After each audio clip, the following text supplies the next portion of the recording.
Hello and welcome to In the Kitchen with Matt. I am your host, Matt Taylor.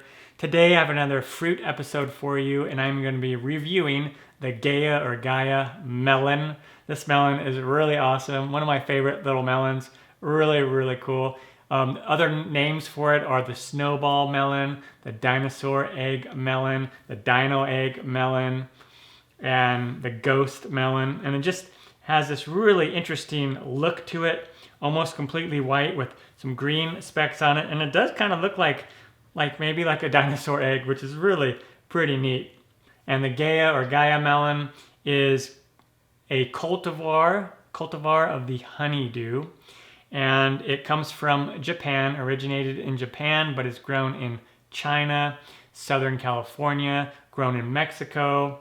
Also, it is grown in places like South America, as well as Australia.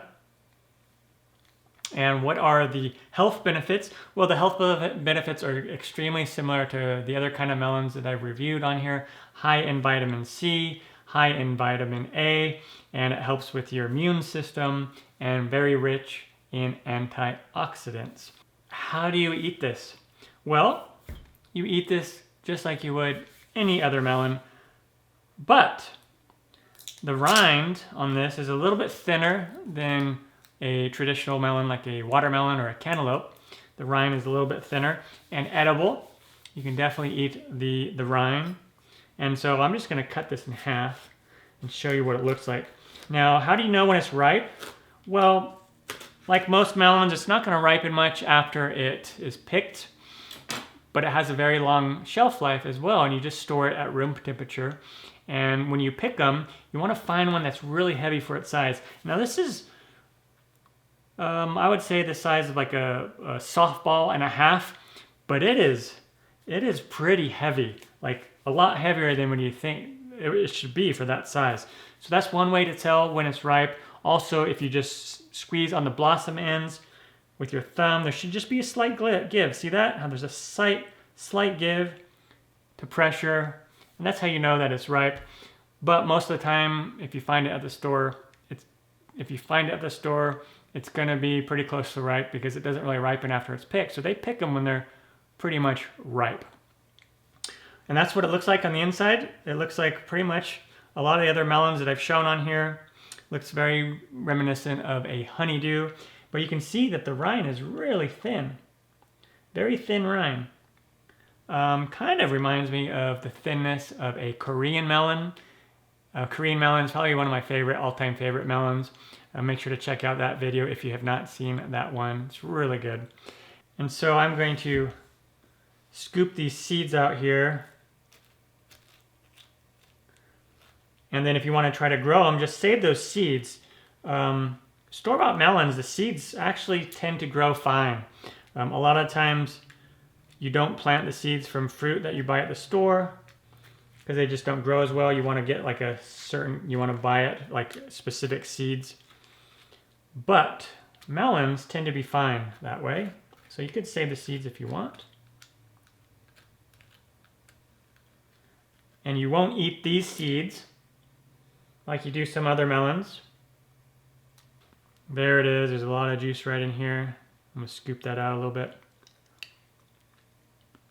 Oh man, I love it. And there's a slight orangish yellow tint to it on the inside, but very pale yellow or greenish on the outside.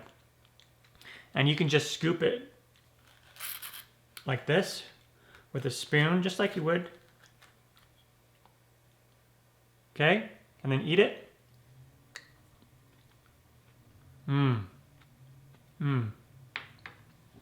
So good.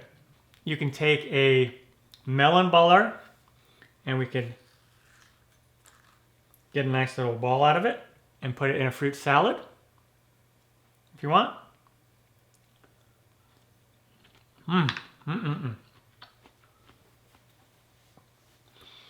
Or you could, very common, like I've shown on here, you just cut off strips like that and then eat it like this.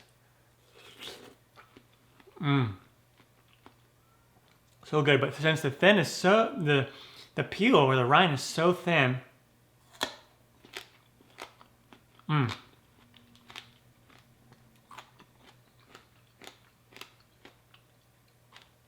It's not super hard to eat.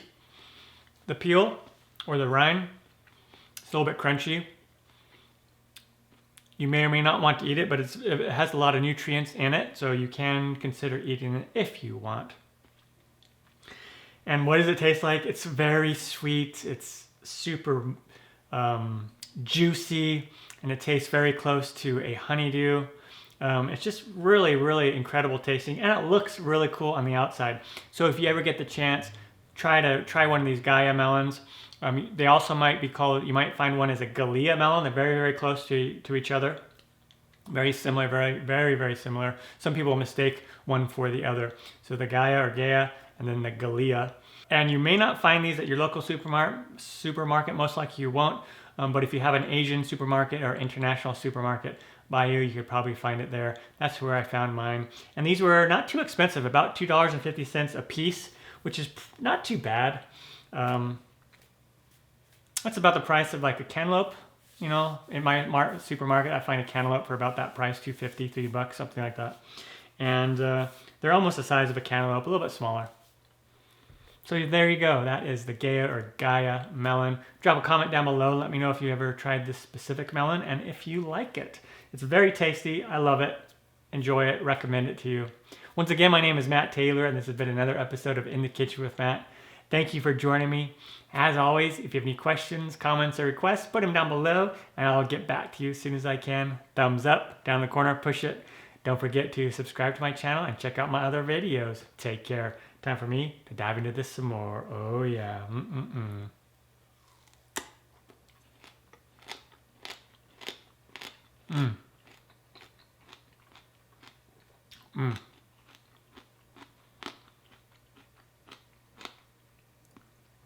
Again, the peel itself, even though it's thin, it's a little crunchy. It may be off-putting to you. It may not be. Try it with and without it. Otherwise, you can just easily eat around it.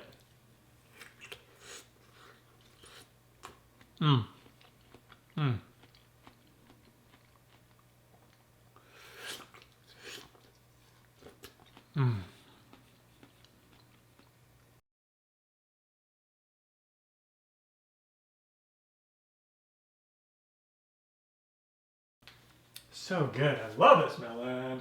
I love this melon. I love this melon.